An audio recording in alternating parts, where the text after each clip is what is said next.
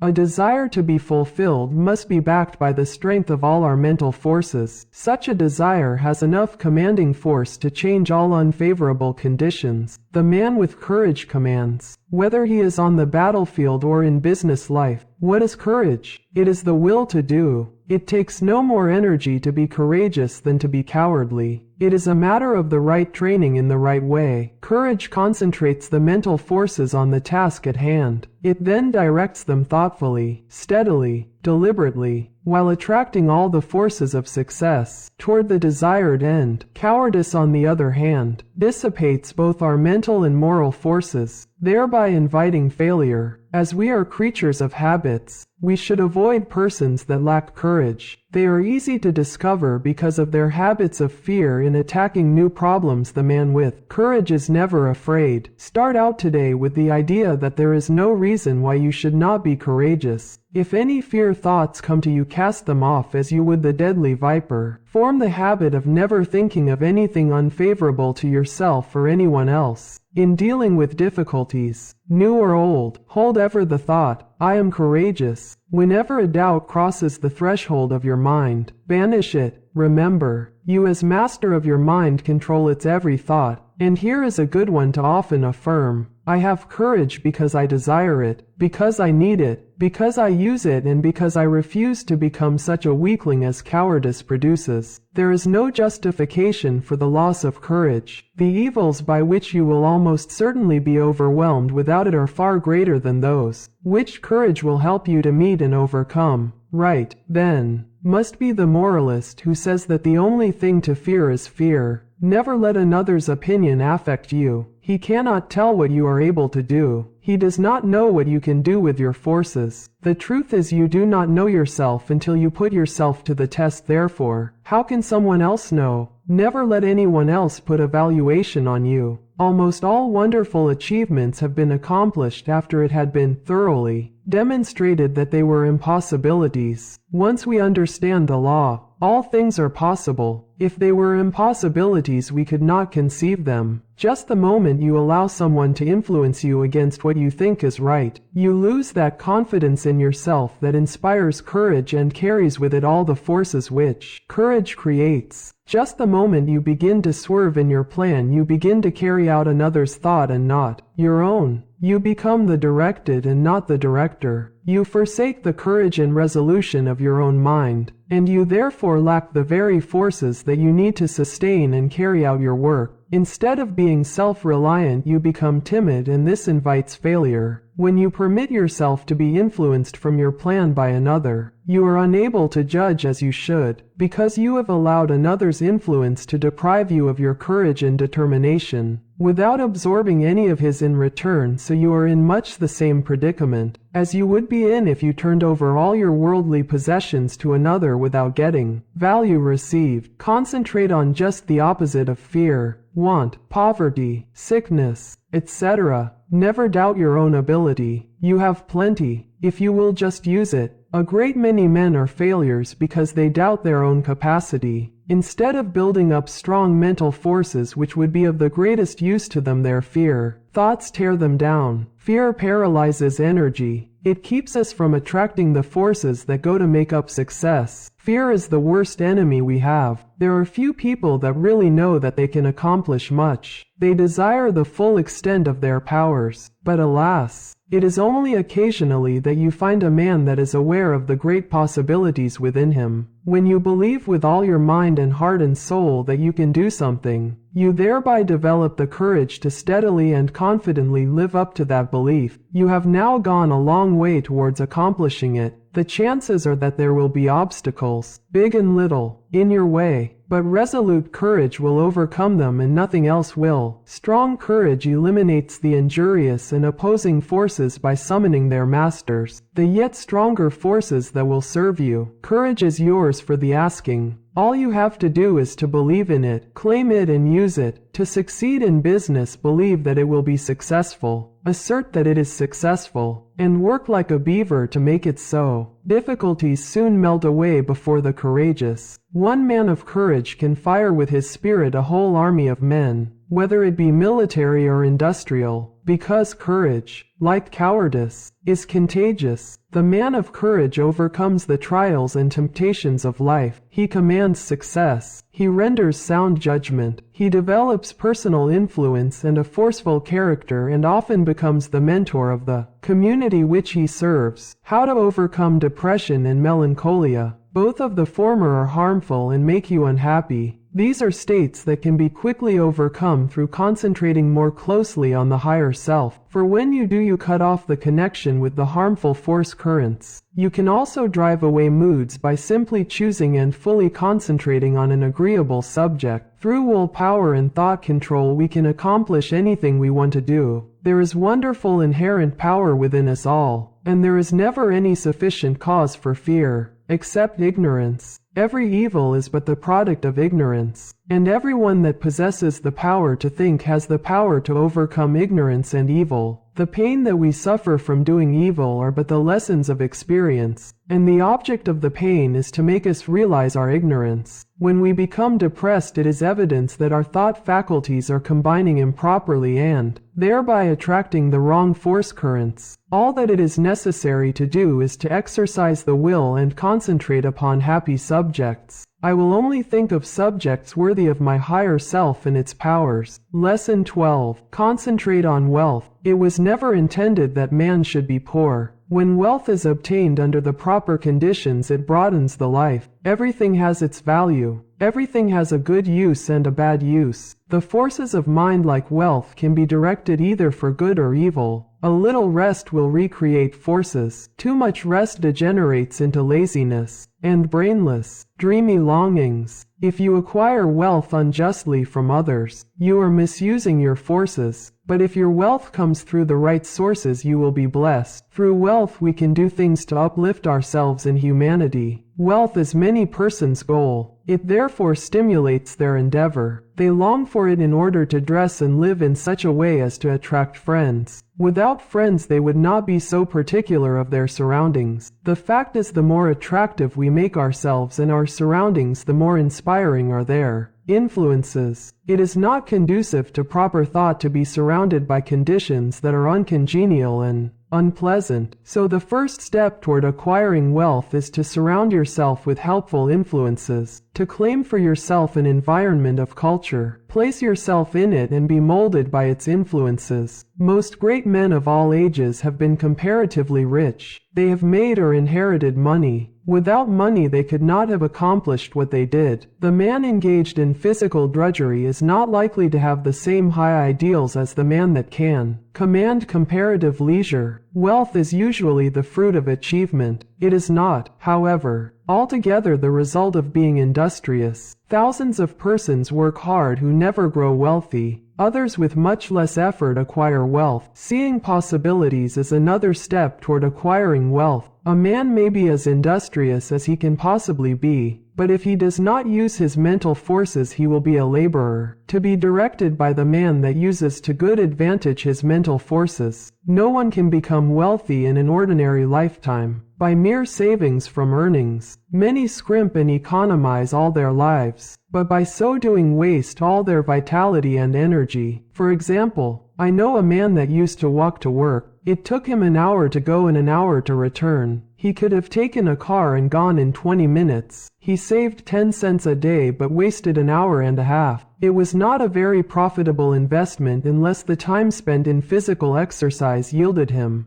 large returns in the way of health. The same amount of time spent in concentrated effort to overcome his unfavorable business environment might have firmly planted his feet in the path of prosperity. One of the big mistakes made by many persons of the present generation is that they associate with those who fail to call out or develop the best that is in them. When the social side of life is developed too exclusively, as it often is, and recreation or entertainment becomes the leading motive of a person's life, he acquires habits of extravagance instead of economy, habits of wasting his resources, physical, mental, moral and spiritual, instead of conserving them. He is, in consequence, lacking in proper motivation. His God-given powers and forces are undeveloped, and he inevitably brings poor judgment to bear upon all the higher relationships of life, while, as to his financial fortunes, he is ever the leaner, often a parasite, and always, if opportunity affords, as heavy a consumer as he is a poor producer. It seems a part of the tragedy of life that these persons have to be taught such painful lessons before they can understand the forces and laws that regulate life. Few profit by the mistakes of others. They must experience them for themselves and then apply the knowledge so gained in reconstructing their lives. Any man that has ever amounted to anything has never done a great deal of detail work for long periods at any given time. He needs his time to reflect. He does not do his duties today in the same way as yesterday, but as the result of deliberate and concentrated effort, constantly tries to improve his methods. The other day I attended a lecture on prosperity. I knew the lecturer had been practically broke for 10 years. I wanted to hear what he had to say. He spoke very well. He no doubt benefited some of his hearers, but he had not profited by his own teachings. I introduced myself and asked him if he believed in his maxims. He said he did. I asked him if they had made him prosperous. He said not exactly. I asked him why. He answered that he thought he was fated not to experience prosperity. In half an hour I showed that man why poverty had always been his companion. He had dressed poorly. He held his lectures in poor surroundings. By his actions and beliefs he attracted poverty. He did not realize that his thoughts and his surroundings exercised an unfavorable influence. I said, thoughts are moving forces, great powers. Thoughts of wealth attract wealth. Therefore, if you desire wealth, you must attract the forces that will help you to secure it. Your thoughts attract a similar kind of thoughts. If you hold thoughts of poverty, you attract poverty. If you make up your mind you are going to be wealthy, you will instill this thought into all your mental forces, and you will at the same time use every external condition to help you. Many persons are of the opinion that if you have money it is easy to make more money, but this is not necessarily true. 90% of the men that start in business fail. Money will not enable one to accumulate much more, unless he is trained to seek and use good opportunities for its investment. If he inherits money, the chances are that he will lose it, while, if he has made it, he not only knows its value, but has developed the power to use it as well as to make more if he loses it. Business success today depends on foresight, good judgment, grit, firm resolution and settled purpose. But never forget that thought is as real a force as electricity. Let your thoughts be such that you will send out as good as you receive. If you do not, you are not enriching others, and therefore deserve not to be enriched. The man that tries to get all he can from others for nothing becomes so selfish and mean that he does not even enjoy his acquisitions. We see examples of this every day. What we take from others will in turn be taken from us. All obligations have to be met fairly and squarely. We cannot reach perfection until we discharge every obligation of our lives. We all realize this, so why not willingly give a fair exchange for all that we receive? Again, I repeat that the first as well as the last step in acquiring wealth is to surround yourself with good influences, good thought, good health, good home and business environment, and successful business associates. Cultivate, by every legitimate means, the acquaintance of men of big caliber. Bring your thought vibrations in regard to business into harmony with theirs. This will make your society not only agreeable, but sought after, and, when you have formed intimate friendships with clean, reputable men of wealth, entrust to them, for investment, your surplus earnings, however small, until you have developed the initiative and business acumen to successfully manage your own investments. By this time you will, through such associations, have found your place in life which, if you have rightly concentrated upon and used your opportunities, will not be among men of small parts. With a competence secured, you will take pleasure in using a part of it in making the road you traveled in reaching your position easier for those who follow you. There is somewhere in every brain the energy that will get you out of that rut and put you far up on the mountain of success if you can only use the energy. You know that gasoline in the engine of an automobile doesn't move the car until the spark comes to explode the gasoline. So it is with the mind of man. We are not speaking now of men of great genius, but of average, able citizens. Each one of them has in his brain the capacity to climb over the word impossible and get into the successful country beyond. And hope, self-confidence and the determination to do something supply the spark that makes the energy work. Lesson 13. You can concentrate, but will you? All have the ability to concentrate, but will you? You can. But whether you will or not depends on you. It is one thing to be able to do something, and another thing to do it. There is far more ability not used than is used. Why do not more men of ability make something of themselves? There are comparatively few successful men but many ambitious ones. Why do not more get along? Cases may differ, but the fault is usually their own. They have had chances, perhaps better ones than some others that have made good. What would you like to do, that you are not doing? If you think you should be getting on better, why don't you study yourself carefully? Learn your shortcomings. Sometimes only a mere trifle keeps one from branching out and becoming a success. Discover why you have not been making good the cause of your failure. Have you been expecting someone to lead you,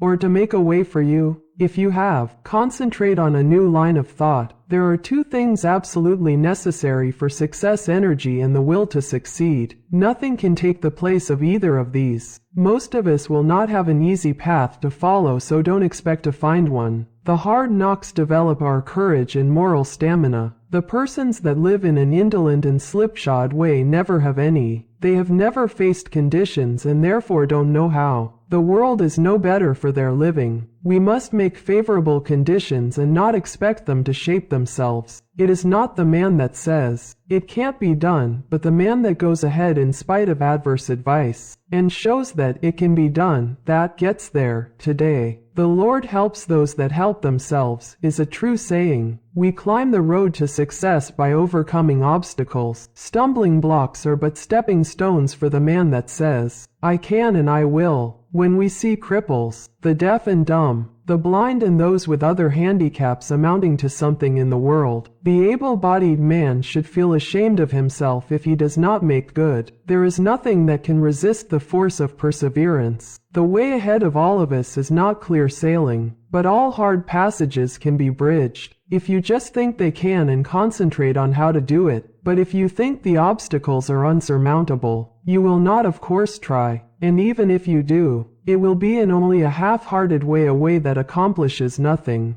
Many men will not begin an undertaking unless they feel sure they will succeed in it. What a mistake! This would be right, if we were sure of what we could and could not do. But who knows? There may be an obstruction there now that might not be there next week. There may not be an obstruction there now that will be there next week. The trouble with most persons is that just as soon as they see their way blocked, they lose courage. They forget that usually there is a way around the difficulty. It's up to you to find it. If you tackle something with little effort, when the conditions call for a big effort, you will of course not win. Tackle everything with a feeling that you will utilize all the power within you to make it a success. This is the kind of concentrated effort that succeeds. Most people are beaten before they start. They think they are going to encounter obstacles, and they look for them instead of for means to overcome them. The result is that they increase their obstacles instead of diminishing them. Have you ever undertaken something that you thought would be hard, but afterwards found it to be easy? That is the way a great many times. The things that look difficult in advance turn out to be easy of conquest when once encountered. So start out on your journey with the idea that the road is going to be clear for you,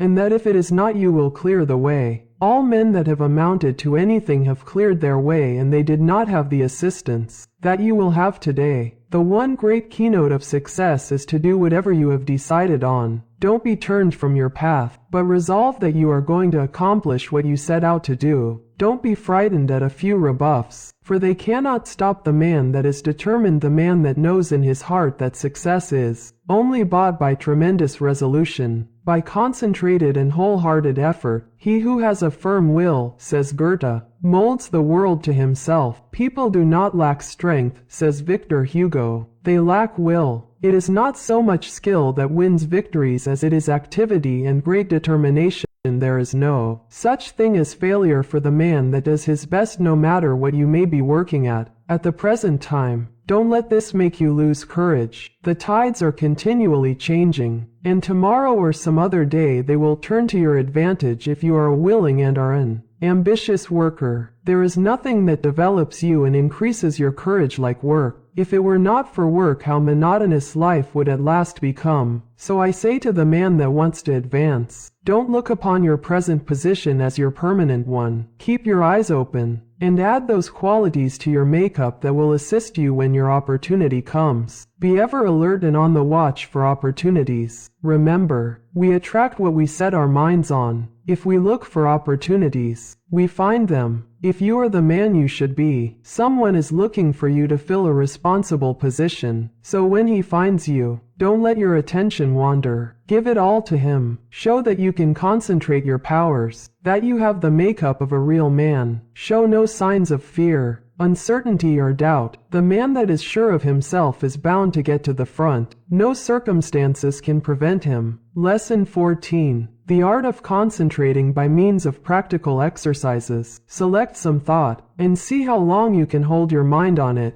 It is well to have a clock at first and keep track of the time. If you decide to think about health, you can get a great deal of good from your thinking besides developing concentration. Think of health as being the greatest blessing there is in the world. Don't let any other thought drift in. Just the moment one starts to obtrude, make it get out. Make it a daily habit of concentrating on this thought for, say, 10 minutes. Practice until you can hold it to the exclusion of everything else. You will find it of the greatest value to centralize your thoughts on health, regardless of your present condition. See yourself as you would like to be and be blind to everything else. You will find it hard at first to forget your ailments, if you have any, but after a short while you can shut out these negative thoughts and see yourself as you want to be. Each time you concentrate, you form a more perfect image of health, and, as you come into its realization, you become healthy, strong, and wholesome. I want to impress upon your mind that the habit of forming mental images is of the greatest value. It has always been used by successful men of all ages, but few realize its full importance. Do you know that you are continually acting according to the images you form? If you allow yourself to mold negative images, you unconsciously build a negative disposition. You will think of poverty, weakness, disease, fear, etc. Just as surely as you think of these will your objective life express itself in a like way. Just what we think, we will manifest in the external world. In deep concentration you become linked with the great creative spirit of the universe, and the creative energy then flows through you, vitalizing your creations into form. In deep concentration your mind becomes attuned with the infinite and registers the cosmic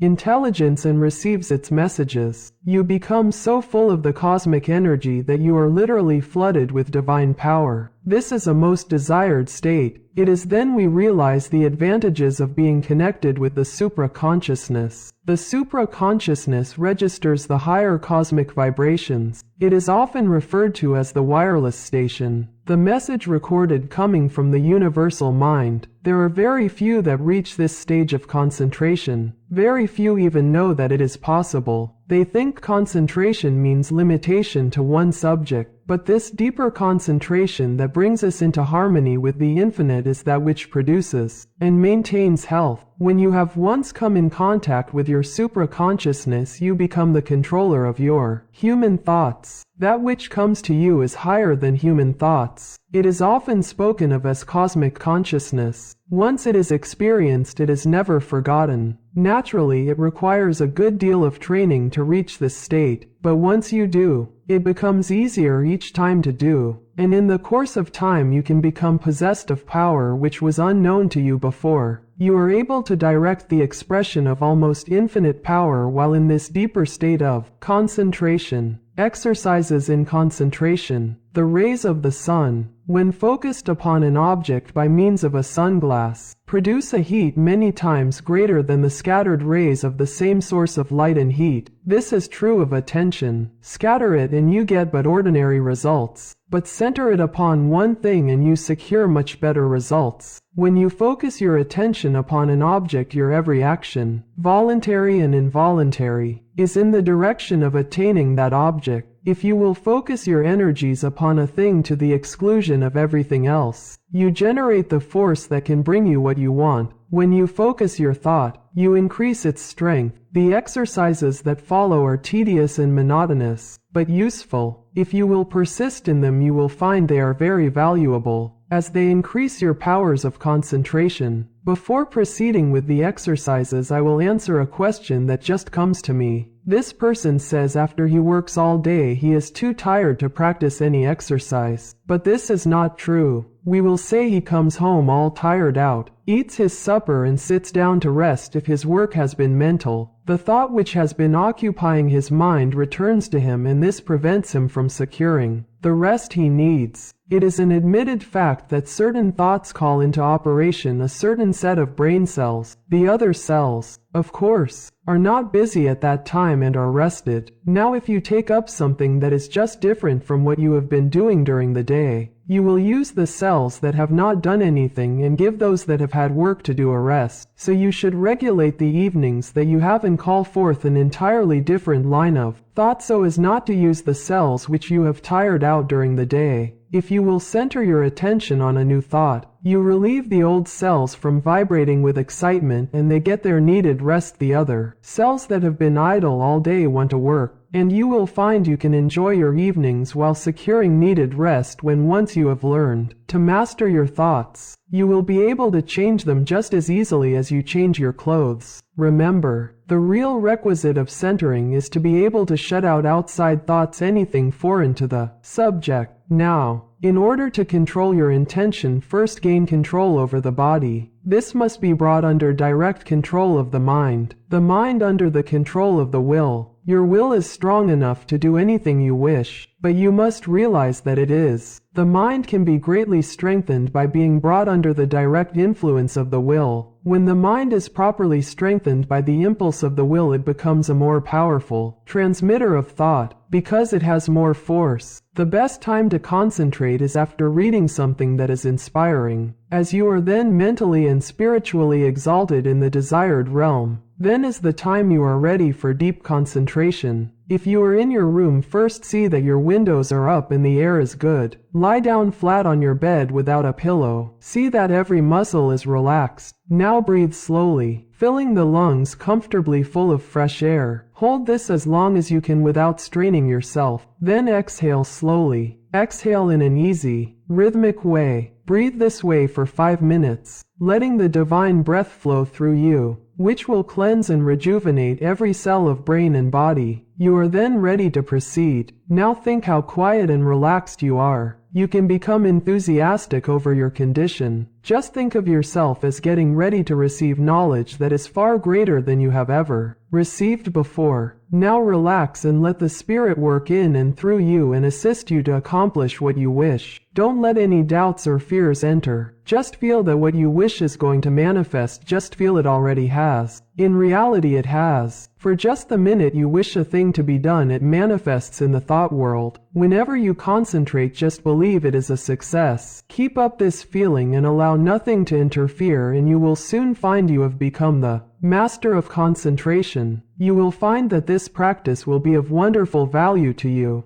and that rapidly you will be learning to accomplish anything that you undertake. It will be necessary to first train the body to obey the commands of the mind. I want you to gain control of your muscular movements. The following exercise is especially good in assisting you to acquire perfect control of the muscles. Exercise 1. Sit in a comfortable chair and see how still you can keep. This is not as easy as it seems. You will have to center your attention on sitting still. Watch and see that you are not making any involuntary muscular movements. By a little practice you will find you are able to sit still without a movement of the muscles for 15 minutes. At first I advise sitting in a relaxed position for 5 minutes. After you are able to keep perfectly still, increase the time to 10 minutes and then to 15. This is as long as it is necessary, but never strain yourself to keep still. You must be relaxed completely. You will find this habit of relaxing is very good. Exercise 2. Sit in a chair with your head up and your chin out, shoulders back. Raise your right arm until it is on the level with your shoulder, pointing to your right. Look around, with head only, and fix your gaze on your fingers, and keep the arm perfectly still for 1 minute. Do the same exercise with left arm. When you are able to keep the arm perfectly steady, increase the time until you are able to do this 5 minutes with each arm. Turn the palm of the hand downward when it is outstretched, as this is the easiest position. If you will keep your eyes fixed on the tips of the fingers, you will be able to tell if you are keeping your arm perfectly still. Exercise 3. Fill a small glass full of water, and grasp it by the fingers. Put the arm directly in front of you. Now fix the eyes upon the glass and try to keep the arm so steady that no movement will be noticeable. Do this first for 1 moment and then increase it to 5. Do the exercise with first one arm and then the other. Exercise 4. Watch yourself during the day and see that your muscles do not become tense or strained. See how easy and relaxed you can keep yourself. See how poised you can be at all times. Cultivate a self-poised manner, instead of a nervous, strained appearance. This mental feeling will improve your carriage and demeanor. Stop all useless gestures and movements of the body. These mean that you have not proper control over your body. After you have acquired this control, notice how ill at ease people are that have not gained this control. I have just been sizing up a salesman that has just left me. Part of his body kept moving all the time. I just felt like saying to him, "Do you know how much better appearance you would make if you would just learn to speak with your voice instead of trying to express what you say with your whole body?" Just watch those that interview you and see how they lack poise. Get rid of any habit you have of twitching or jerking any part of your body. You will find you make many involuntary movements. You can quickly stop any of these by merely centering your attention on the thought, "I will not." If you are in the habit of letting noises upset you, just exercise control. When the door slams, or something falls, etc., just think of these as exercises in self-control. You will find many exercises like this in your daily routine. The purpose of the above exercises is to gain control over the involuntary muscular movement, making your actions entirely voluntary. The following exercises are arranged to bring your voluntary muscles under the control of the will, so that your mental forces may control your muscular movements. Exercise 5. Move your chair up to a table, placing your hands upon it, clenching the fists, keeping the back of the hand on the table, the thumb doubled over the fingers. Now fix your gaze upon the fist for a while. Then gradually extend the thumb, keeping your whole attention fixed upon the act, just as if it was a matter of great importance. Then gradually extend your first finger, then your second, and so on until you open the rest. Then reverse the process, closing first the last one opened and then the rest. And finally you will have the fist again in the original position with the thumb closed over the finger. Do this exercise with the left hand. Keep up this exercise first with one hand and then the other until you have done it 5 times with each hand. In a few days you can increase it to 10 times. The chances are that the above exercises will at first make you tired, but it is important for you to practice these monotonous exercises so you can train your attention. It also gives you control over your muscular movement. The attention of course, must be kept closely on each movement of the hand. If it is not, you of course lose the value of the exercise. Exercise 6. Put the right hand on knee, both fingers and thumb closed, except the first finger, which points out in front of you.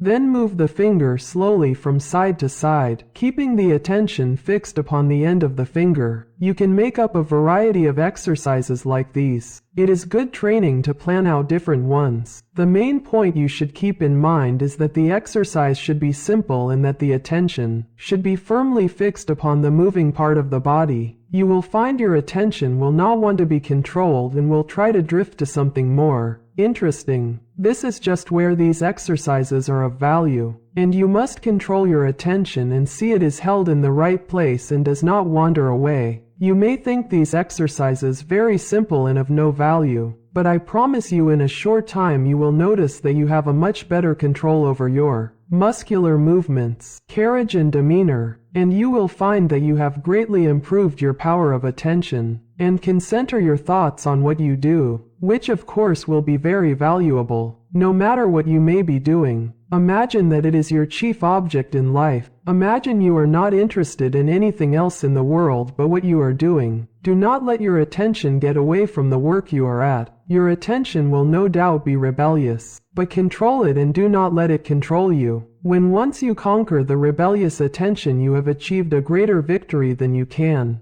realize at the time. Many times afterwards you will be thankful you have learned to concentrate your closest attention upon the object at hand. Let no day go by without practicing concentrating on some familiar object that is uninteresting. Never choose an interesting object, as it requires less attention. The less interesting it is, the better exercise will it be. After a little practice you will find you can center your attention on uninteresting subjects at will. The person that can concentrate can gain full control over his body and mind and be the master of his inclinations, not their slave. When you can control yourself, you can control others. You can develop a will that will make you a giant compared with the man that lacks willpower. Try out your willpower in different ways until you have it under such control that just as soon as you decide to do a thing, you go ahead and do it. Never be satisfied with the "I did fairly well" spirit, but put forward your best efforts. Be satisfied with nothing else. When you have gained this, you are the man you were intended to be. Exercise 7. Concentration increases the sense of smell. When you take a walk, or drive in the country, or pass a flower garden, concentrate on the odor of flowers and plants. See how many different kinds you can detect. Then choose one particular kind and try to sense only this. You will find that this strongly intensifies the sense of smell. This differentiation requires, however, a peculiarly attentive attitude. When sense of smell is being developed, you should not only shut out from the mind every thought but that of odor, but you should also shut out cognizance of every odor save that upon which your mind, for the time, is concentrated. You find plenty of opportunity for exercises for developing the sense of smell. When you are out in the air, be on the alert for the different odors. You will find the air laden with all kinds, but let your concentration upon the one selected be such that a scent of its fragrance in after years will vividly recall the circumstances of this exercise. The object of these exercises is to develop concentrated attention, and you will find that you can, through their practice, control your mind and direct your thoughts just the same as you can your arm. Exercise 8. Concentration on the within. Lie down and thoroughly relax your muscles. Concentrate on the beating of your heart. Do not pay any attention to anything else. Think how this great organ is pumping the blood to every part of the body. Try to actually picture the blood leaving the great reservoir and going in one stream right down to the toes. Picture another going down the arms to the tips of the fingers. After a little practice, you can actually feel the blood passing through your system. If, at any time, you feel weak in any part of the body, will that an extra supply of blood shall go there. For instance, if your eyes feel tired, picture the blood coming from the heart, passing up through the head and out to the eyes. You can wonderfully increase your strength by this exercise. Men have been able to gain such control over the heart that they have actually stopped it from beating for 5 minutes. This, however, is not without danger, and is not to be practiced by the novice. I have found the following a very helpful exercise to take just before going to bed and on rising. In the morning, say to yourself, every cell in my body thrills with life. Every part of my body is strong and healthy. I have known a number of people to greatly improve their health in this way. You become what you picture yourself to be. If your mind thinks of sickness in connection with self, you will be sick. If you imagine yourself in strong, vigorous health, the image will be realized. You will be healthy. Exercise 9. Concentrating on sleep. What is known as the water method is, although very simple, very effective in inducing sleep. Put a full glass of clear water on a table in your sleeping room. Sit in a chair beside the table and gaze into the glass of water and think how calm it is. Then picture yourself getting into just as calm a state. In a short time you will find the nerves becoming quiet and you will be able to go to sleep. Sometimes it is good to picture yourself becoming drowsy to induce sleep. And, again, the most persistent insomnia has been overcome by one thinking of himself as some inanimate object. For instance, a hollow log in the depths of the cool, quiet forest. Those who are troubled with insomnia will find these sleep exercises that quiet the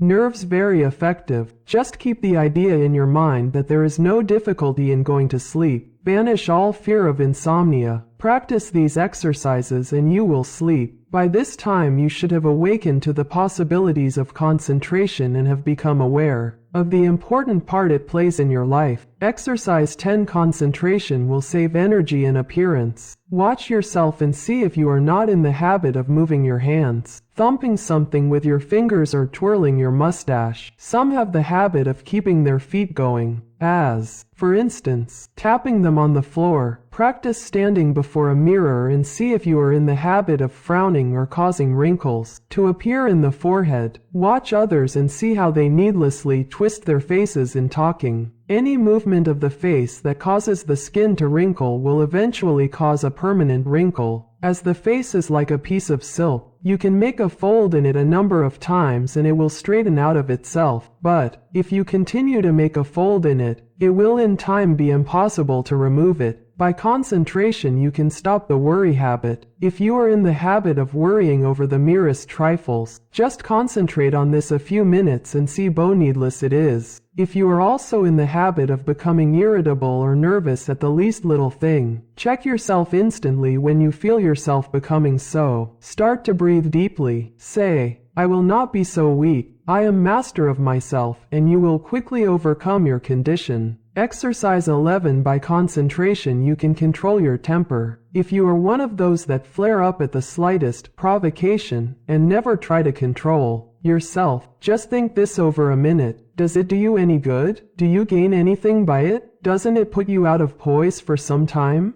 Don't you know that this grows on you and will eventually make you despised by all that have any dealings with you? Everyone makes mistakes and, instead of becoming angry at their perpetrators, just say to them, be more careful next time. This thought will be impressed on them and they will be more careful. But, if you continually complain about their making a mistake, the thought of a mistake is impressed on them and they will be more likely to make mistakes in the future. All lack of self-control can be conquered if you will but learn to concentrate. Many of you that read this may think you are not guilty of either of these faults, but if you will carefully watch yourself you will probably find that you are. And, if so, you will be greatly helped by repeating this affirmation each morning. I am going to try today not to make a useless gesture or to worry over trifles, or become nervous or irritable. I intend to be calm, and, no difference what may be the circumstances, I will control myself. Henceforth I resolve to be free from all signs that show lack of self-control. At night quickly review your actions during the day and see how fully you realized your aim. At first you will, of course, have to plead guilty of violation a few times, but keep on, and you will soon find that you can live up to your ideal. after you have once gained self-control. However, don't relinquish it. For some time it will still be necessary to repeat the affirmation in the morning and square your conduct with it in the evening. Keep up the good work until, at last, the habit of self-control is so firmly fixed that you could not break it even though you tried. I have had many persons tell me that this affirmation and daily review made a wonderful difference in their lives. You, too, will notice the difference if you live up to these instructions. Exercise 12. Practice talking before a glass. Make 2 marks on your mirror on a level with your eyes, and think of them as 2 human eyes looking into yours. Your eyes will probably blink a little at first. Do not move your head, but stand erect. Concentrate all your thoughts on keeping your head perfectly still. Do not let another thought come into your mind. Then, still keeping the head, eyes and body still, think that you look like a reliable man or woman should, like a person that anyone would have confidence in. Do not let your appearance be such as to justify the remark, "I don't like his appearance. I don't believe he can be trusted." While standing before the mirror, practice deep breathing. See that there is plenty of fresh air in the room, and that you are literally feasting on it. You will find that, as it permeates every cell, your timidity will disappear. It has been replaced by a sense of peace and power. The one that stands up like a man and has control over the muscles of his face and eyes always commands attention. In his conversation, he can better impress those with whom he comes in contact. He acquires a feeling of calmness and strength that causes opposition to melt away before it. 3 minutes a day is long enough for the practice of this exercise. Look at the clock before you commence the exercise, and if you find you can prolong the exercise for more than 5 minutes, do so. The next day sit in a chair and, without looking at the picture, concentrate on it and see if you cannot think of additional details concerning it. The chances are you will be able to think of many more. It might be well for you to write down all you thought of the first day, and then add to the list each new discovery. You will find that this is a very excellent exercise in concentration. Exercise 13. The control of sensations. Think how you would feel if you were cool, then how you would feel if you were cold. Again, how you would feel if it were freezing. In this state you would be shivering all over. Now think of just the opposite conditions. Construct such a vivid image of heat that you are able to experience the sensation of heat even in the coldest atmosphere. It is possible to train your imagination until you do this, and it can then be turned to practical account in making undesirable conditions bearable. You can think of many very good exercises like this. For instance, if you feel yourself getting hungry or thirsty and for any reason you do not wish to eat, do not think of how hungry or thirsty you are, but just visualize yourself as finishing a hearty meal. Again, when you experience pain, do not increase it by thinking about it, but do something to divert your attention, and the pain will seem to decrease. If you will start practicing along this line systematically, you will soon gain a wonderful control over the things that affect your physical comfort. Exercise 14. The Eastern way of concentrating. Sit in a chair with a high back in upright position. Press one finger against the right nostril. Now take a long, deep breath, drawing the breath in gently as you count 10. Then expel the breath through the right nostril as you count 10.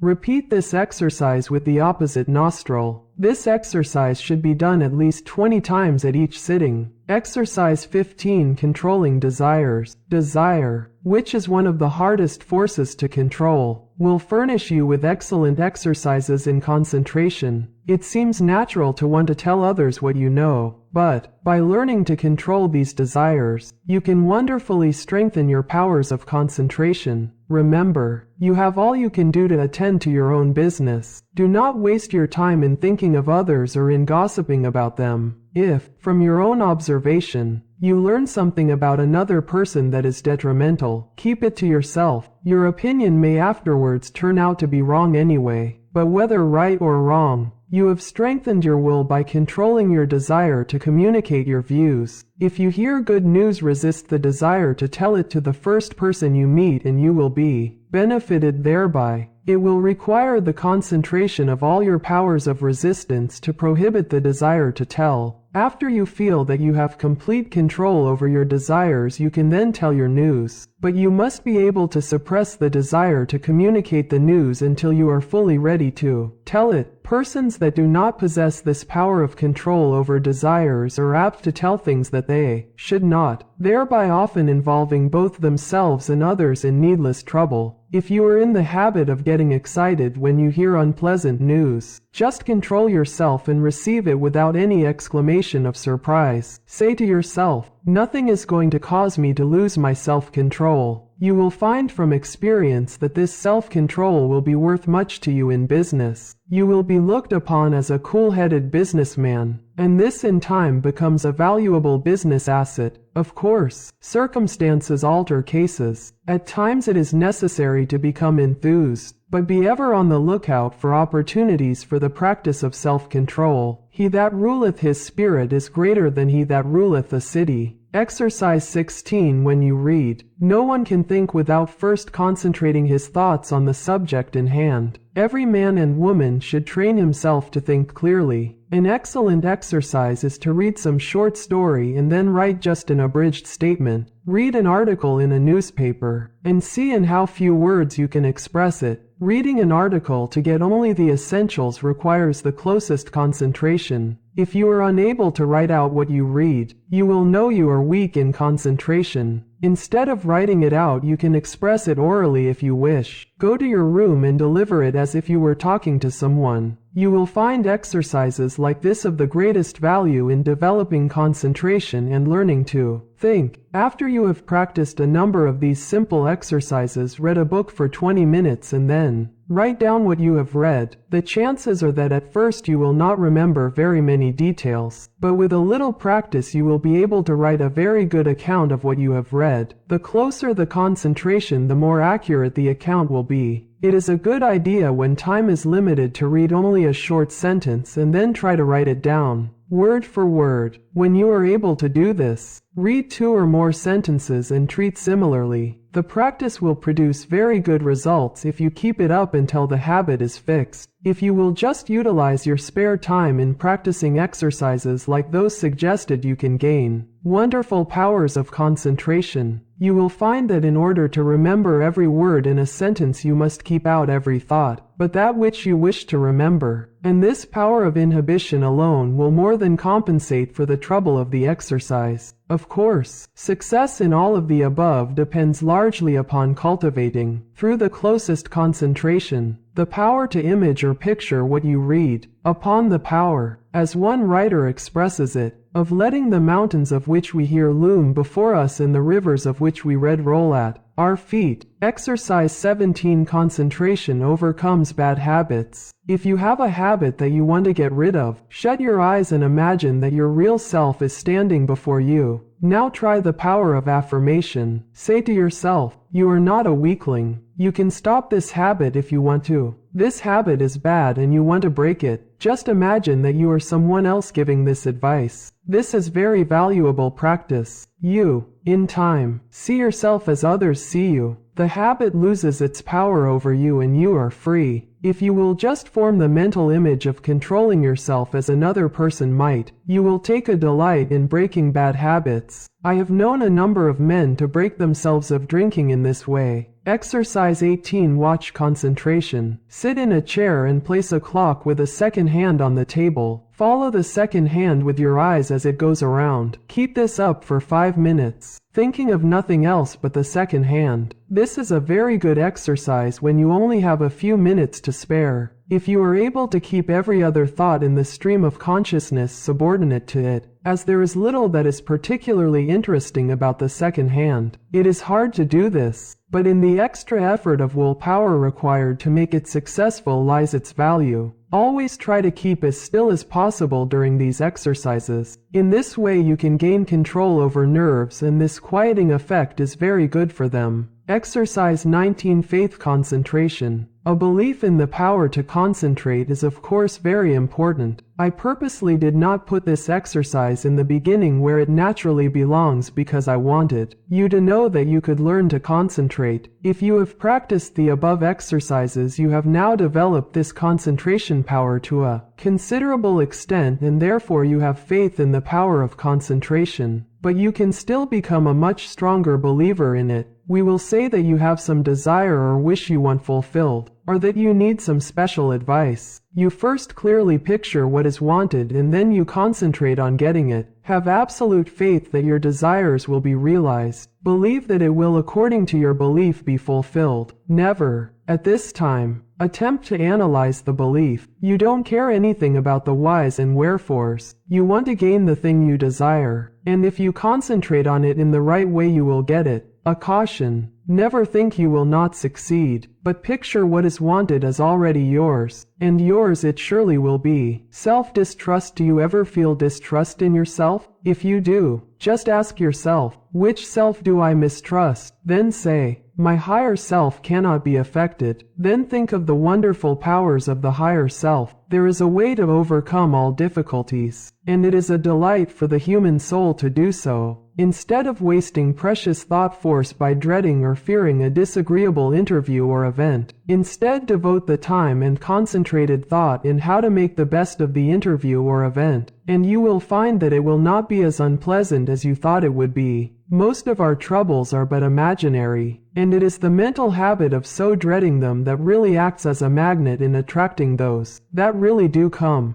Your evil circumstances are created or attracted by your own negative fears and wrong thoughts, and are a means of teaching you to triumph over all evils. By discovering that which is inherent within yourself, you will find it helpful in overcoming self-distrust, to stop and think why you are concentrating your forces, and by so doing you become more closely attached to the higher self, which never distrusts. Lesson 15. Concentrate so you will not forget. A man forgets because he does not concentrate his mind on his purpose, especially at the moment he conceives it. We remember only that which makes a deep impression. Hence we must first deepen our impressions by associating in our minds certain ideas that are related to them. We will say a wife gives her husband a letter to mail. He does not think about it, but automatically puts it in his pocket and forgets all about it. When the letter was given to him, had he said to himself, I will mail this letter. The box is at the next corner, and when I pass it I must drop this letter, it would have enabled him to recall the letter the instant he reached the mailbox. The same rule holds good in regard to more important things. For example, if you are instructed to drop in and see Mr. Smith while out to luncheon today, you will not forget it. If, at the moment the instruction is given, you say to yourself something similar to the following: when I get to the corner of blank street, on my way to luncheon, I shall turn to the right and call on Mr. Smith. In this way the impression is made, the connection established, and the sight of the associated object recalls the errand. The important thing to do is to deepen the impression at the very moment it enters your mind. This is made possible, not only by concentrating the mind upon the idea itself, but by surrounding it with all possible association of ideas, so that each one will reinforce the others. The mind is governed by laws of association, such as the law that ideas which enter the mind at the same time emerge at the same time, one assisting in recalling the others. The reason why people cannot remember what they want to is that they have not concentrated their minds sufficiently on their purpose at the moment when it was formed. You can train yourself to remember in this way by the concentration of the attention on your purpose, in accordance with the laws of association. When once you form this habit, the attention is easily centered and the memory easily trained. Then your memory, instead of failing you at crucial moments, becomes a valuable asset in your everyday work. Exercise in memory concentration. Select some picture, put it on a table, and then look at it for 2 minutes. Concentrate your attention on this picture. Observe every detail. Then shut your eyes and see how much you can recall about it. Think of what the picture represents, whether it is a good subject, whether it looks natural. Think of objects in foreground, middle ground, background. of details of color and form. Now open your eyes and hold yourself rigidly to the correction of each and every mistake. Close eyes again and notice how much more accurate your picture is. Practice until your mental image corresponds in every particular to the original. Nature is a wonderful instructor, but there are very few who realize that when we get in touch with nature we discover ourselves, that by listening to her voice, with that curious, inner sense of ours, we learn the oneness of life and wake up to our own latent powers. Few realize that the simple act of listening and concentrating is our best interior power, for it brings us into close contact with the highest, just as our other senses bring us into touch with the coarser side of human nature. The closer we live to nature, the more developed is this sense. So-called civilization has overdeveloped our other senses at the expense of this one. Children unconsciously realize the value of concentration, for instance. When a child has a difficult problem to solve, and gets to some knotty point which he finds himself mentally unable to do though he tries his hardest, he will pause and keep quite still, leaning on his elbow, apparently listening. Then you will see, if you are watching, sudden illumination come and he goes on happily and accomplishes his task. A child instinctively but unconsciously knows when he needs help. He must be quiet and concentrate. All great people concentrate and owe their success to it. The doctor thinks over the symptoms of his patient, waits, listens for the inspiration, though quite unconscious, perhaps, of doing so. The one who diagnoses in this way seldom makes mistakes. An author thinks his plot, holds it in his mind, and then waits, and illumination comes. If you want to be able to solve difficult problems, you must learn to do the same. Lesson 16. How concentration can fulfill your desire. It is a spiritual law that the desire to do necessarily implies the ability to do. You have all read of Aladdin's lamp, which accomplished such wonderful things. This, of course, is only a fairy story, but it illustrates the fact that man has within him the power, if he is able to use it, to gratify his every wish. If you are unable to satisfy your deepest longings, it is time you learned how to use your God-given powers. You will soon be conscious that you have latent powers within, capable when once developed of revealing to you priceless knowledge and unlimited possibilities of success. Man should have plenty of everything and not merely substance to live on as so many have. All natural desires can be realized. It would be wrong for the infinite to create wants that could not be supplied. Man's very soul is in his power to think, and it, therefore, is the essence of all created things. Every instinct of man leads to thought, and in every thought there is great possibility, because true thought development, when allied to those mysterious powers which perhaps transcend it, has been the cause of all the world's true progress. In the silence we become conscious of that something which transcends thought and which uses thought as a medium for expression. Many have glimpses of that something, but few ever reach the state where the mind is steady enough to fathom these depths. Silent, concentrated thought is more potent than spoken words, for speech distracts from the focusing power of the mind by drawing more and more attention to the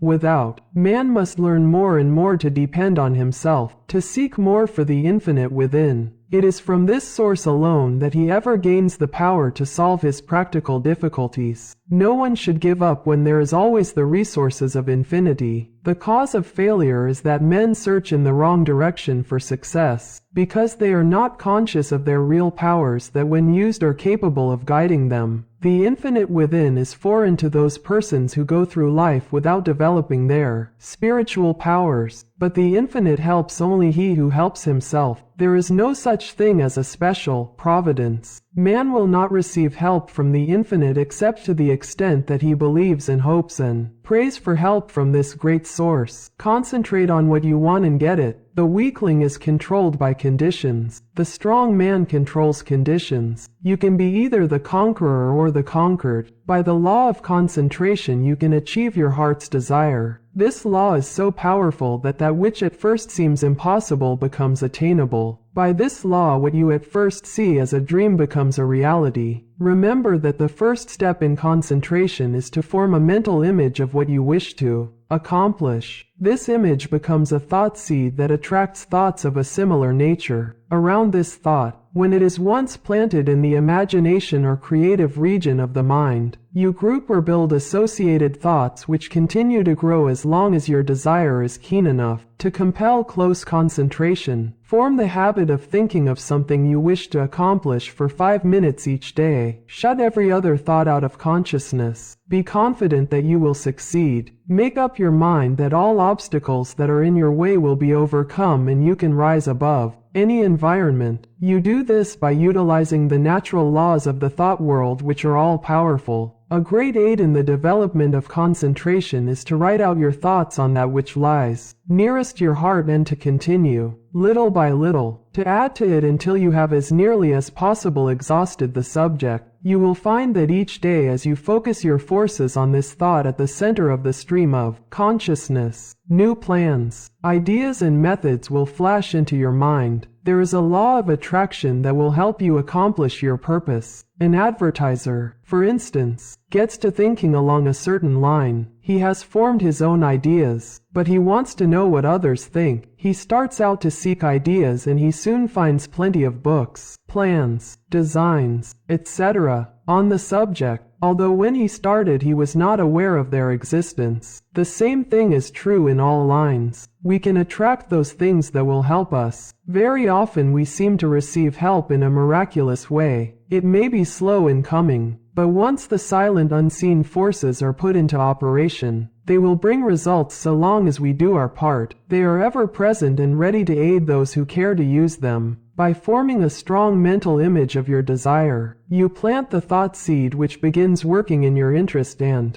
in time, that desire, if in harmony with your higher nature, will materialize. It may seem that it would be unnecessary to caution you to concentrate only upon achievement that will be good for you and work no harm to another, but there are many who forget others and their rights. In their anxiety to achieve success, all good things are possible for you to have, but only as you bring your forces into harmony with that law that requires that we mete out justice to fellow travelers as we journey along life's road. So first think over the thing wanted, and if it would be good for you to have, say, I want to do this. I am going to work to secure it. The way will be open for me. If you fully grasp mentally the thought of success and hold it in mind each day, you gradually make a pattern or mold which in time will materialize. But by all means keep free from doubt and fear, the destructive forces. Never allow these to become associated with your thoughts. At last you will create the desired conditions and receive help in many unlooked for ways that will lift you out of the undesired environment.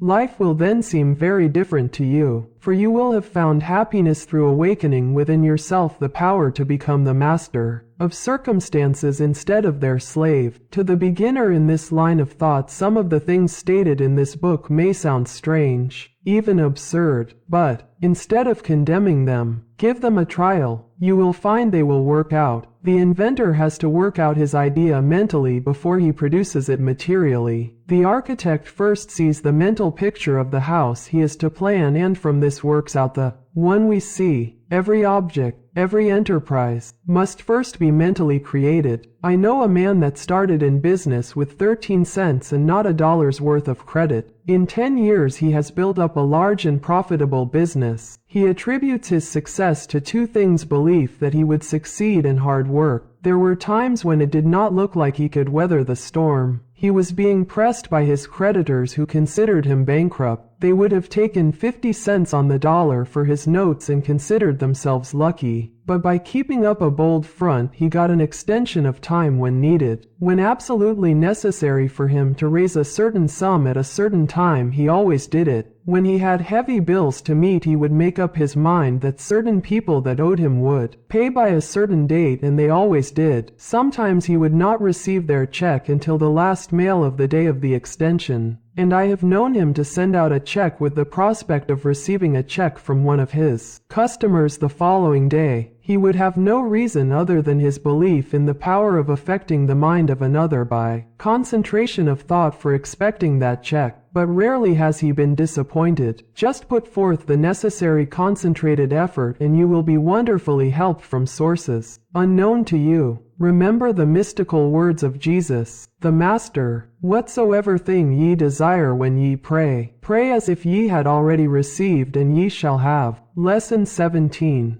Ideals developed by concentration. Through our paltry stir and strife, glows the wished ideal, and longing molds in clay what life carves in the marble real. Lowell. We often hear people spoken of as idealists. The fact is we are all idealists to a certain extent, and upon the ideals we picture depends our ultimate success. You must have the mental image if you are to produce the material thing. Everything is first created in the mind. When you control your thoughts, you become a creator. You receive divine ideas and shape them to your individual needs. All things of this world are to you just what you think they are. Your happiness and success depend upon your ideals. You are responsible for every condition you go through, either consciously or unconsciously. The next step you take determines the succeeding step. Remember this. It is a valuable lesson. By concentrating on each step as you go along, you can save a lot of waste steps and will be able to choose a straight path instead of a roundabout road. Concentrate upon your ideals and they will become material actualities. Through concentration we work out our ideals in physical life. Your future depends upon the ideals you are forming now. Your past ideals are determining your present. Therefore, if you want a bright future, you must begin to prepare for it today. If persons could only realize that they can only injure themselves, that when they are apparently injuring others they are really injuring themselves, what a different world this would be. We say a man is as changeable as the weather. What is meant is his ideals change. Every time you change your ideal you think differently. You become like a rudderless boat on an ocean. Therefore realize the importance of holding to your ideal until it becomes a reality. You get up in the morning determined that nothing will make you lose your temper. This is your ideal of a person of real strength and poise. Something takes place that upsets you completely and you lose your temper. For the time being you forget your ideal. If you had just thought a second of what a well-poised person implies, you would not have become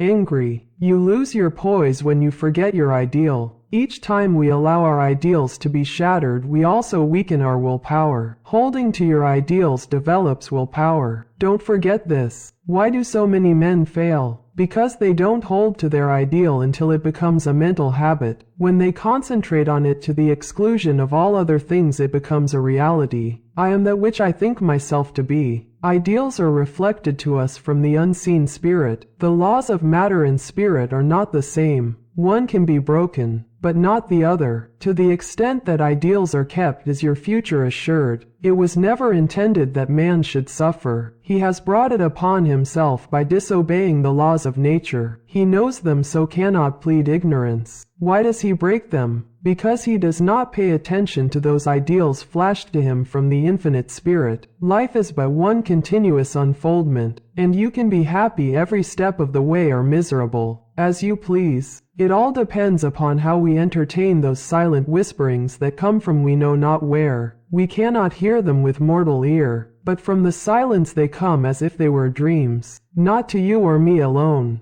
but to everyone. In this way the grandest thoughts come to us, to use or abuse. So search not in treasured volumes for noble thoughts, but within, and bright and glowing vision will come to be realized now and hereafter. You must give some hours to concentrated, consistent, persistent thought. You must study yourself and your weaknesses. No man gets over a fence by wishing himself on the other side. He must climb. No man gets out of the rut of dull, tiresome, monotonous life by merely wishing himself out of the rut. He must climb. If you are standing still, or going backward, there is something wrong. You are the man to find out what is wrong. Don't think that you are neglected, are not understood, are not appreciated. Such thoughts are the thoughts of failure. Think hard about the fact that men who have got what you envy got it by working for it. Don't pity yourself, criticize yourself. You know that the only thing in the world that you have got to count upon is yourself. Lesson 18. Mental control through creation. I attended a banquet of inventors recently. Each inventor gave a short talk on something he thought would be accomplished in the future. Many very much needed things were spoken of. One inventor spoke of the possibilities of wireless telephone. Distance, he said, would shortly be annihilated. He thought we would soon be able to talk to the man in the submarine 40 fathoms below the surface and 1,000 miles away. When he got through, he asked if there were any that doubted what he said. No one spoke up. This was not a case of tactful politeness, as inventors like to argue, but a case where no one present really doubted that the inventor's vision would, in the future, materialize. These shrewd men, some real geniuses, all thought we would in time be able to talk to those 1,000 miles away without media. Now, if we can make an instrument so wonderful that we can send wireless messages 1,000 miles, is there any reason why we should not through mental control transmit messages from one person to another? The wireless message should not be as easy to send as the projected thought. The day will come when all business will employ highly developed persons to send out influences. These influences will be so dominating that employees will be partly controlled by them, and so you will profit more and more by your mental powers and depend on them to draw to you all forces of a helpful nature. You will be constantly sending out suggestions to your employees and friends. They will receive these unconsciously, but in case yours is the stronger personality, they will carry them out the same as if you had spoken them. This is being done even today. A finely organized company secures the combined effort of all its men. They may be each doing a different kind of work, but all work to bring about the very best results. The whole atmosphere is impregnated with a high standard of workmanship. Everyone feels he must do his best. He could not be in such surroundings and be satisfied to do anything but his best work. A business will succeed only to the extent that the efforts of all are coordinated towards one result. At least one person is needed to direct all toward the desired end. The person at the head does not have to exactly outline to the others what steps to take, but he must possess the mental power of control over others. An up-to-date business letter is not written in a casual, commonplace way today. The writer tries to convey something he thinks the receiver will be interested to know. In this way he awakens a responsive spirit. Sometimes just the addition of a word or two will change a letter of the matter-of-fact style to one that compels a response. It is not always what is actually in a letter, but the spirit which it breathes that brings results. That intangible something that defies analysis is the projected thought of the master that brings back the harvest that it claims. But we should not always claim success for ourselves only. If you are anxious that some friend or relative should succeed, think of this person as becoming successful. Picture him in the position you would like to see him in. If he has a weakness, desire and command that it be strengthened. Think of his shortcomings which belong to his negative nature as being replaced by positive qualities. Take a certain part of the day to send him thoughts of an upbuilding nature. You can in this way arouse his mental powers into activity, and once aroused, they will assert themselves and claim their own. We can accomplish a great deal more than many of us are ready to believe by sending to another our direct, positive and controlling suggestions of leadership. But whether a man is a success or not is greatly determined by the way he acts on the suggestions he receives. We either advance or decline. We never stand still. Every time we accomplish something, it gives us ability to do greater things. The bigger the attempt undertaken, the greater the things accomplished in the future. As a business grows, the head of the business also has to grow. He must advance and be ever the guiding influence. By his power to control, he inspires confidence in those associated with him. Often employees are superior to their employers in some qualities, and, if they had studied, instead of neglected their development, they could have been employers of more commanding influence than those whom they serve. Through your mental power you can generate in another enthusiasm and the spirit of success, which somehow furnishes an impetus to do something worthwhile. In concentrated mental control, there is a latent power more potent than physical force. The person becomes aware that the attitude of the mind has a power of controlling, directing and governing other forces. He has been placed in an attitude capable of acquiring that which he desires. All of us, no matter how strong we are affected by the mental forces of our environment. There is no one that can remain neutral to influences. The mind cannot be freed from the forces of a place. If the environment of your place of business is not helpful, it will be harmful. That is why a change of position will often do a person a great deal of good. No person was ever intended to live alone. If you are shut up with only your own thoughts, you suffer from mental starvation. The mind becomes narrow. The mental powers weaken. Living alone often causes some of the milder forms of insanity. If children do not play with those their own age, but associate with only older people, they will take on the actions of the older people. The same is true of older persons. If they associate with people younger than they are, they take on the spirit of youth. If you wish to retain your youth, you need the influences of youth. Like attracts like all over the world, the thought element plays a great part in our lives. Every business must not only command physical effort, but it must also command thought effort. There must be coordination of thought. All employers should aim to secure employees that think along similar lines. They will work in fuller sympathy with each other. They will better understand each other. This enables them to help each other, which would be utterly impossible if they were not in sympathy with each other. It is this that goes to make up a perfect organization, which directs and influences them toward the one end. Instead of each person being a separate unit, each one is like a spoke in a big wheel. Each member carries his own load, and he would not think of shirking. Anyone working in such an atmosphere could not help turning out his best work. All great leaders must be able to inspire this cooperative spirit. They first secure assistance through their mental control. They then make their assistants realize the value of mental control. Soon there is a close bond between them. They are working toward a single purpose. They profit by their combined effort. The result is that they accomplish much. If your business is conducted in the right spirit, you can instill your thoughts and your ideas into your employees. Your methods and ideas become theirs. They don't know it, but your mental forces are shaping their work. They are just as certain to produce results as any physical force in nature. The up-to-date businessman of the future is going to take pains to get his employees to think and reason better. He will not want them to become depressed or discouraged. There is time that instead of being wasted, he will endeavor to have them use in concentrated effort. That will be profitable to both employer and employed. There must be more of the spirit of justice enter into the business of the future. There is a firm I know that will not hire an employee until he has filled out an application blank. No doubt those that fill it out think it is foolishness, but it is not. A capable manager can look over this application blank and pretty nearly tell if this person will fit into his management. The main thing he wants to know is the applicant's capacity for efficient cooperative effort. He wants persons that have faith in themselves. He wants them to realize that when they talk of misfortunes and become blue, they are likely to communicate the same depressing influence to others. The up-to-date manager wants to guard against hiring employees who will obstruct his success. You must realize that every moment spent in thinking of your difficulties of the past, every moment spent in bad company is attracting to you all that is bad, is attracting influences that must be shaken off before you can advance. Many firms prefer to hire employees that never worked before so that they have nothing to unlearn. They are then not trained, but have no bad business habits to overcome. They are more easily guided and grasp the new methods more effectively because they are not contrary to what they have already learned. They are at once started on the right road, and as they cooperate readily, they receive the mental support of the management in learning the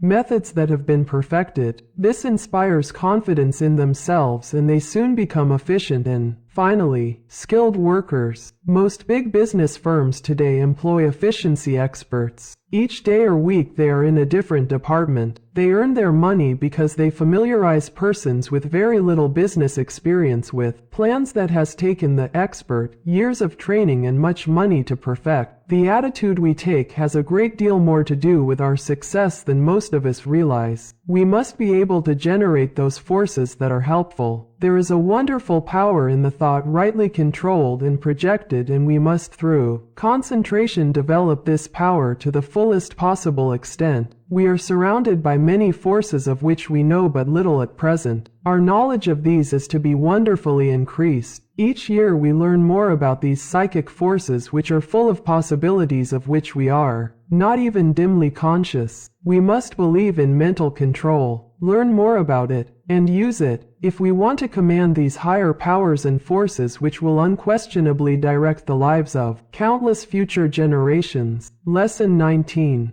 A concentrated will development. New method. You will find in this chapter a most effective and most practical method of developing the will. You can develop a strong one if you want to. You can make your will a dynamo to draw to you untold power. Exercises are given which will, if practiced, strengthen your will, just as you would strengthen your muscles by athletic exercises. In starting to do anything, we must first commence with elementary principles. Simple exercises will be given. It is impossible to estimate the ultimate good to be derived from the mental cultivation that comes through these attempts at concentration. Even the simple exercises are not to be thought useless. In no respect, writes Dr. Oppenheim, can a man show a finer quality of willpower than in his own private, intimate life. We are all subjected to certain temptations. The will decides whether we will be just or unjust, pure of thought, charitable in opinion, forbearing in overlooking others' shortcomings, whether we live up to our highest standard. Since these are all controlled by the will, we should find time for plenty of exercises for training of the will in our daily life. You, of course, realize that your will should be trained. You must also realize that to do this requires effort that you alone can command. No one can call it forth for you. To be successful in these exercises, you must practice them in a spirit of seriousness and earnestness. I can show you how to train your will, but your success depends upon your mastery and application of these methods. New methods of will training. Select a quiet room where you will not be interrupted. Have a watch to determine the time, and a notebook in which to enter observations. Start each exercise with date and time of day. Exercise 1 time decided on. Select some time of the day when most convenient. Sit in a chair and look at the doorknob for 10 minutes. Then write down what you experience. At first it will seem strange and unnatural. You will find it hard to hold one position for 10 minutes. But keep as still as you can. The time will seem long, for it will probably be the first time you ever sat and did nothing for 10 minutes. You will find your thoughts wandering from the doorknob, and you will wonder what there can be in this exercise. Repeat this exercise for 6 days. 10 p.m. Second day. Notes. You should be able to sit quieter, and the time should pass more quickly. You will probably feel a little stronger because of gaining a better control of your will. It will brace you up, as you have kept your resolution. 10 p.m. Third day. Notes. It may be a little harder for you to concentrate on the doorknob, as perhaps you had a very busy day and your mind kept trying to revert to what you had been doing during the day. Keep on trying and you will finally succeed in banishing all foreign thoughts. Then you should feel a desire to gain still more control. There is a feeling of power that comes over you when you are able to carry out your will. This exercise will make you feel bigger, and it awakens a sense of nobility and manliness. You will say, I find that I can actually do what I want to and can drive foreign thoughts out. The exercise, I can now see, is valuable. 10 p.m. Fourth day. Notes. I found that I could look at the doorknob and concentrate my attention on it at once. Have overcome the tendency to move my legs. No other thoughts try to enter, as I have established the fact that I can do what I want to do and do not have to be directed. I feel that I am gaining in mental strength. I can now see the wonderful value of being the master of my own will force. I know now if I make a resolution I will keep it. I have more self-confidence and can feel my self-control increasing. 10 p.m. Fifth day. Notes. Each day I seem to increase the intensity of my concentration. I feel that I can center my attention on anything I wish. 10 p.m. Sixth day. Notes: I can instantly center my whole attention on the doorknob, feel that I have thoroughly mastered this exercise and that I am ready for another. You have practiced this exercise enough, but before you start another I want you to write a summary of just how successful you were in controlling the flitting impulses of the mind and will. You will find this an excellent practice. There is nothing more beneficial to the mind than to pay close attention to its own wonderful, subtle activities. Exercise 2. Secure a package of playing cards. Select some time to do the exercise. Each day at the appointed time, take the pack in one hand and then start laying them down on top of each other just as slowly as you can. With an even motion, try to get them as even as possible. Each card laid down should completely cover the under one. Do this exercise for 6 days. First day. Notes: task will seem tedious and tiresome. Requires the closest concentration to make each card completely cover the preceding one. You will probably want to lay them down faster. It requires patience to lay them down so slowly, but benefit is lost if not so placed. You will find that at first your motions will be jerky and impetuous. It will require a little practice before you gain an easy control over your hands and arms. You probably have never tried to do anything in such a calm way. It will require the closest attention of your will, but you will find that you are acquiring a calmness you never had before. You are gradually acquiring new powers. You recognize how impulsive and impetuous you have been, and how, by using your will, you can control your temperament. Second day. Notes: you start laying the cards down slowly. You will find that by practice you can lay them down much faster, but you want to lay them down slowly and therefore you have to watch yourself. The slow, steady movement is wearisome. You have to conquer the desire of wanting to hurry up. Soon you will find that you can go slowly or fast at will. Third day. Notes: you still find it hard to go slowly. Your will urges you to go faster. This is especially true if you are impulsive, as the impulsive character finds it very difficult to do anything slowly and deliberately. It goes against the grain. This exercise still is tiresome, but when you do it, it braces you up mentally. You are accomplishing something you do not like to do.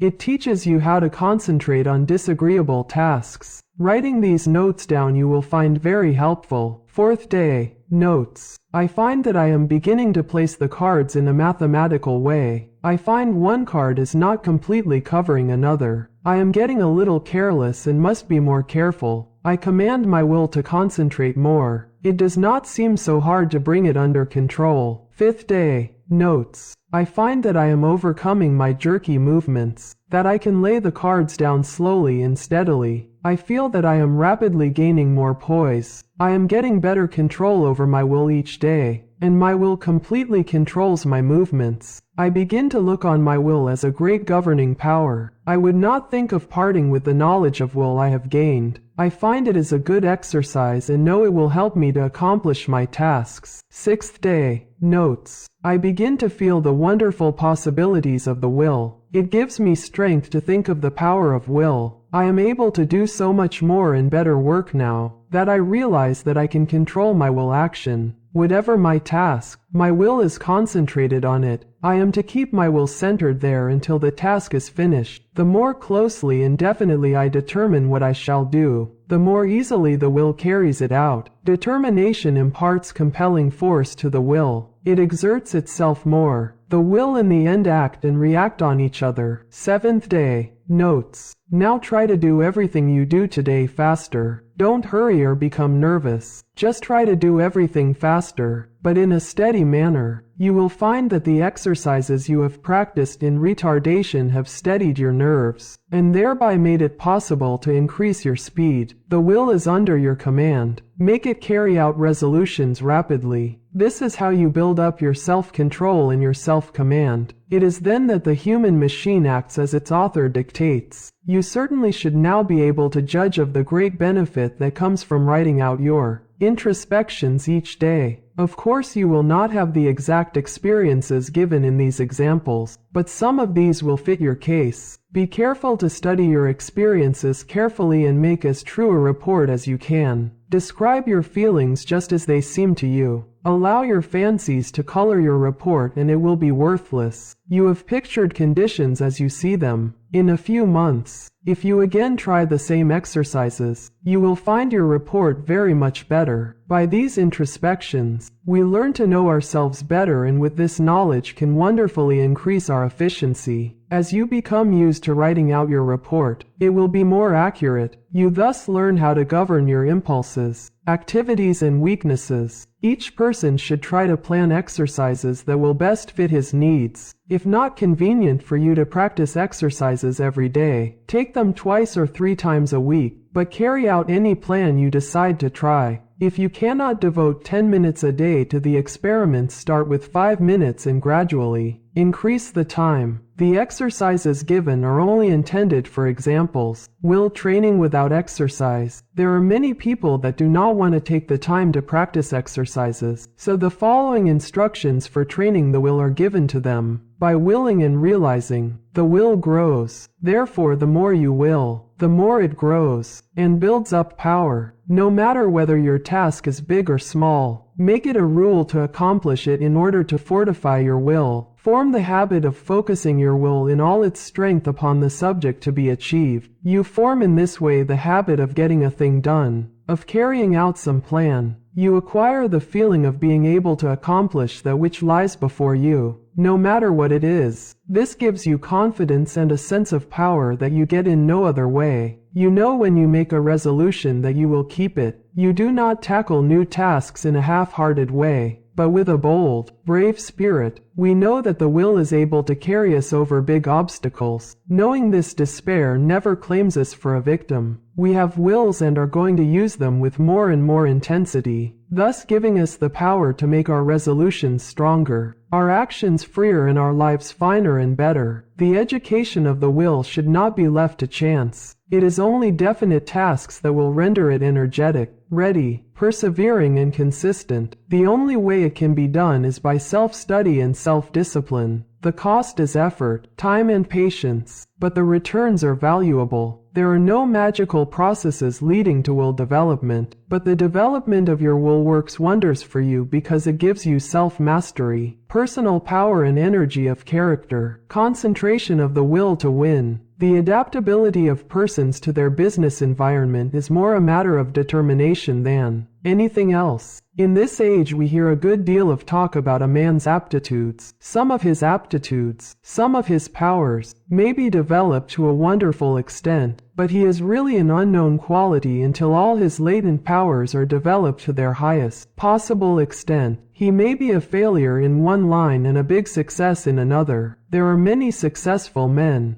that did not succeed well at what they first undertook, but they profited by their efforts in different directions, and this fitted them for higher things. Whereas had they refused to adjust themselves to their environment, the tide of progress would have swept them into oblivion. My one aim in all my works is to try and arouse in the individual the effort and determination to develop his full capacities, his highest possibilities. One thing I want you to realize at the start, that it is not so much ability, as it is the will to do that counts. Ability is very plentiful, but organizing initiative and creative power are not plentiful. It is easy to get employees, but to get someone to train them is harder. Their abilities must be directed to the work they can do. They must be shown how, while at this work, to conserve their energy, and they must be taught to work in harmony with others. For most business concerns are dominated by a single personality, concentrating on driving force within. We are all conscious, at times, that we have somewhere within us an active driving force that is ever trying to push us onward to better deeds. It is that force that makes us feel determined at times to do something worthwhile. It is not thought, emotion or feeling. This driving force is something distinct from thought or emotion. It is a quality of the soul, and therefore it has a consciousness all its own. It is the I will do of the will. It is the force that makes the will concentrate. Many have felt this force working within them, driving them on to accomplish their tasks. All great men and women become conscious that this supreme and powerful force is their ally in carrying out great resolutions. This driving force is within all. but until you reach a certain stage you do not become aware of it. It is most useful to the worthy. It springs up naturally without any thought of training. It comes unprovoked and leaves unnoticed. Just what this force is we do not know, but we do know that it is what intensifies the will in demanding just and harmonious action. The ordinary human being, merely as merchandise, if he could be sold as a slave, would be worth $10,000. If somebody gave you a $5,000 automobile, you would take very good care of it. You wouldn't put sand in the carburetor, or mix water with the gasoline,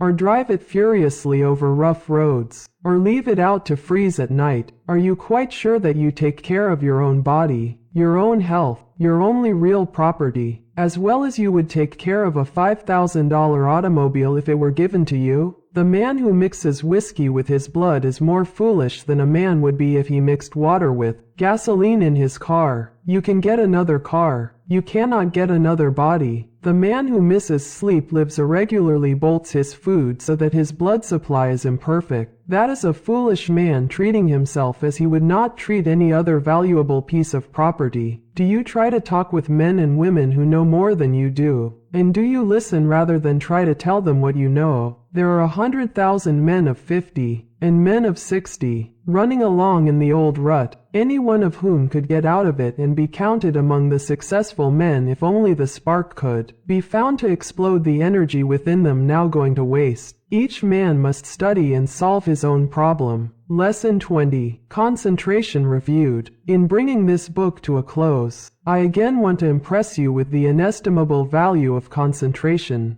because those that lack this great power, or rather that fail to develop it, will generally suffer from poverty and unhappiness, and their life's work will most often be a failure, while those that develop and use it will make the most of life's opportunities. I have tried to make these lessons practical, and I am sure that many will find them so. Of course, the mere reading of them will not do you a great deal of good, but if the exercises are practiced and worked out and applied to your own individual case, you should be able to acquire the habit of concentration in such measure as to greatly improve your work and increase your happiness. But remember, the best instruction can only help you to the extent to which you put it into practice. I have found it an excellent idea to read a book through first, and then reread it. And when you come to an idea that appeals to you, stop and think about it. Then, if applicable to you, repeat it over and over, that you will be impressed by it. In this way you can form the habit of picking out all the good things you read, and these will have a wonderful influence on your character. In this closing chapter, I want to impress you to concentrate on what you do, instead of performing most of your work unconsciously or automatically, until you have formed habits that give you the mastery of your work and your life powers and forces. Very often the hardest part of work is thinking about it. When you get right into it, it does not seem so disagreeable. This is the experience of many when they first commence to learn how to concentrate. So never think it a difficult task, but undertake it with the I will spirit, and you will find that its acquirement will be as easy as its application will be useful. Read the life of any great man,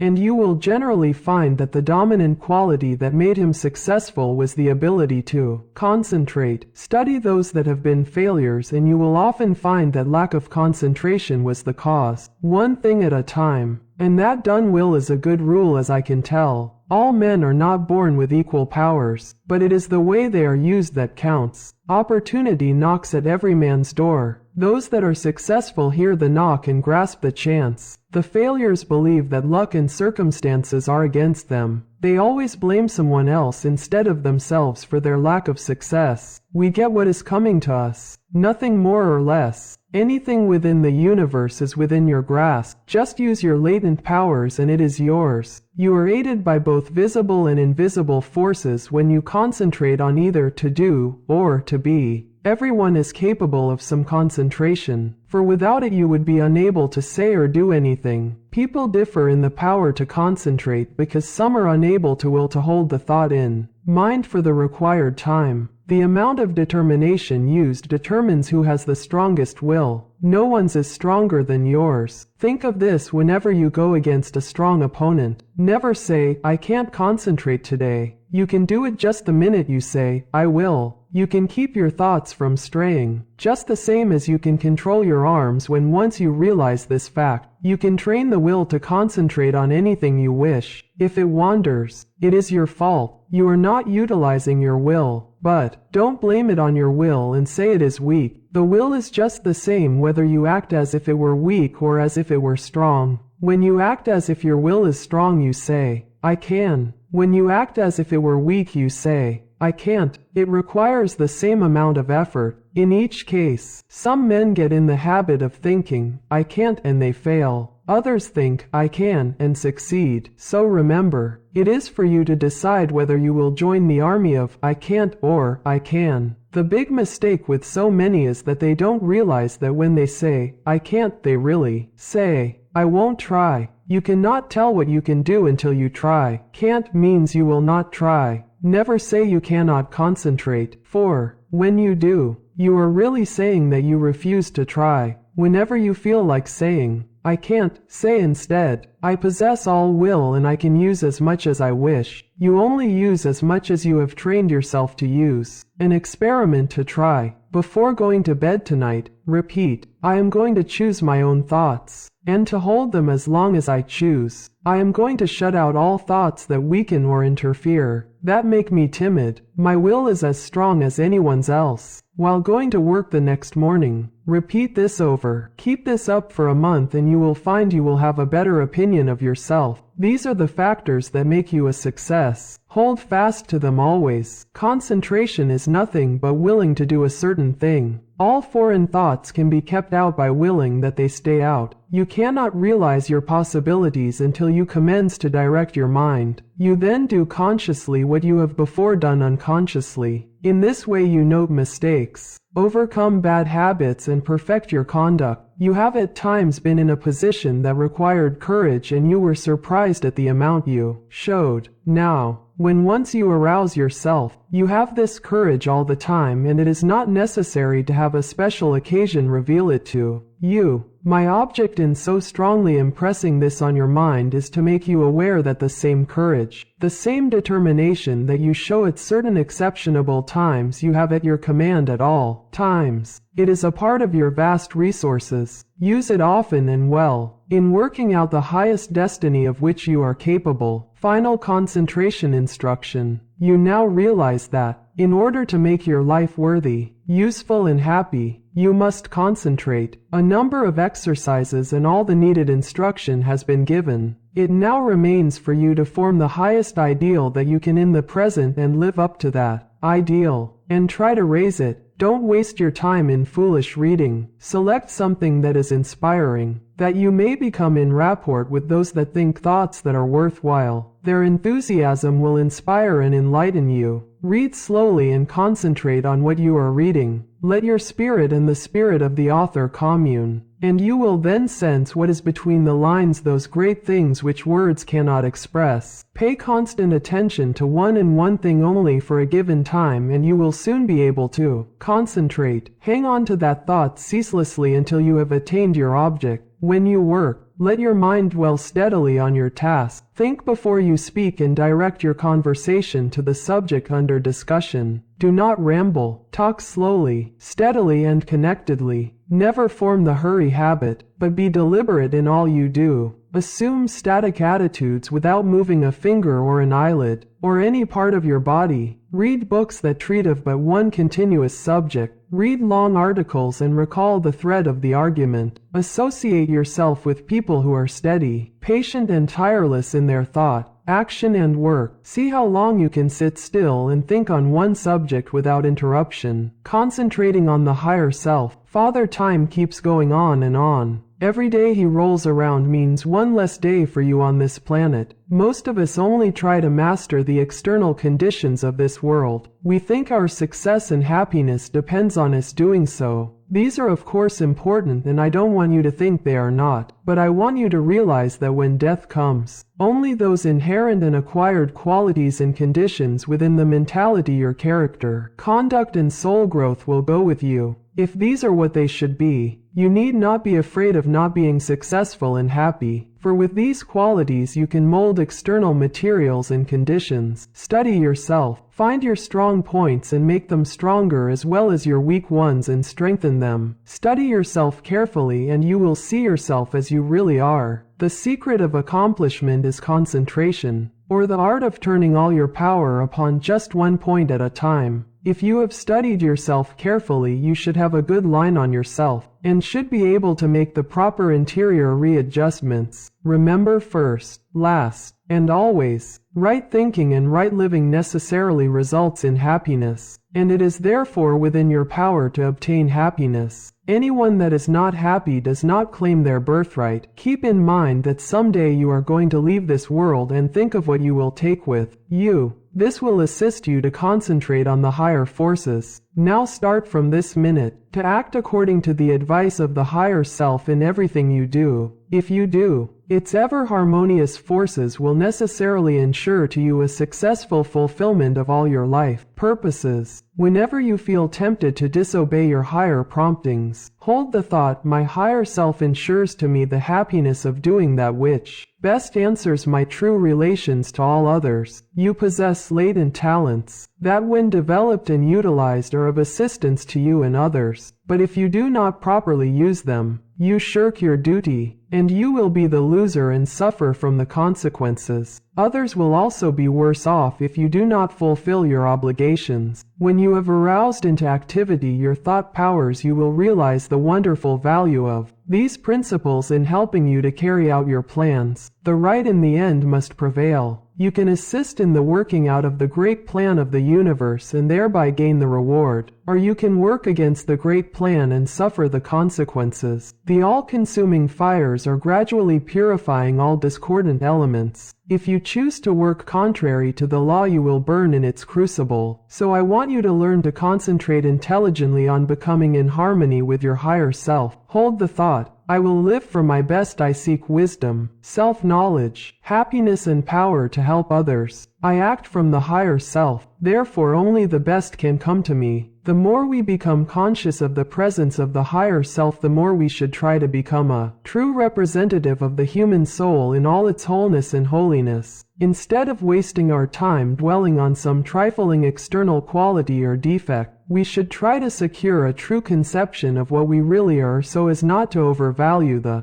external furnishings. You will then not surrender your dignity or self-respect when others ignorantly make a display of material things to show off. Only the person that realizes that he is a permanent being knows what the true self is. This is the end of the book, The Power of Concentration, by Theron Q. Dumont. The narration is brought to you by the Whispering Shelf. Thank you for listening.